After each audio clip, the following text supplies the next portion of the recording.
এটা আমার একটা ভাইরাল কেক। হাই, আমি দিশা, নিয়ার বাই ক্যানিং জয়দেব পল্লী। আমি একটা ছোট্ট হোম বেকারি চালাই। তোমরা যদি ক্যানিং বা ক্যানিংয়ের আশেপাশে থাকো তাহলে স্ক্রিনে দেওয়া নাম্বারে যে কোনো অর্ডার পারপাস কন্ট্যাক্ট করতে পারো। আমার কাজ ভালো লেগে থাকলে পেজটি আমার ফলো করো। যদি ইউটিউব থেকে দেখে থাকো তাহলে চ্যানেলটি আমার সাবস্ক্রাইব করো। এটা ছিল একটা 1 পাউন্ডের কেক, কিন্তু এটা ঠিক কী ফ্লেভার ছিল এটা ঠিক আমার মনে নেই। এই কেকটা ভাইরাল বলার কারণ হলো এই কেকটা আমি মিনিমাম হয়তো 10-12টা করেছি। এই স্টিকার দিয়েও করেছি আর এর অন্য স্টিকার দিয়েও আমি কেকটা করেছি।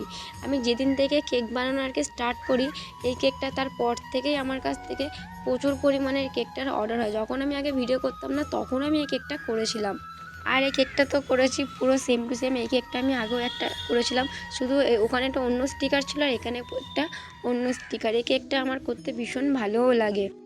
আর এই কেকটা অর্ডার করেছিল আমার একটা রিপিট কাস্টমার। আর কেকটার অর্ডার ছিল মাদার্স ডের দিন, কিন্তু এতদিন একটু প্রবলেমের জন্য ভিডিওগুলো আপলোড আমি আর করতে পারিনি। আর কেকটা তোমাদের কীরকম লাগলো সেটা তোমরা অবশ্যই কমেন্ট করে জানিও। আর এই কেকটা তো আমার কাস্টমারেরও তো ভীষণ পছন্দ হয়েছিল। রেড আর হোয়াইট কম্বিনেশনের প্রত্যেকটা কেকই জাস্ট দারুণ লাগে। আর আমি ড্রেসটা কোনো নজল ছাড়াই করেছি, পাইপিং ব্যাগ দিয়ে সুন্দর করে আমি ড্রেসটা করে দিয়েছি।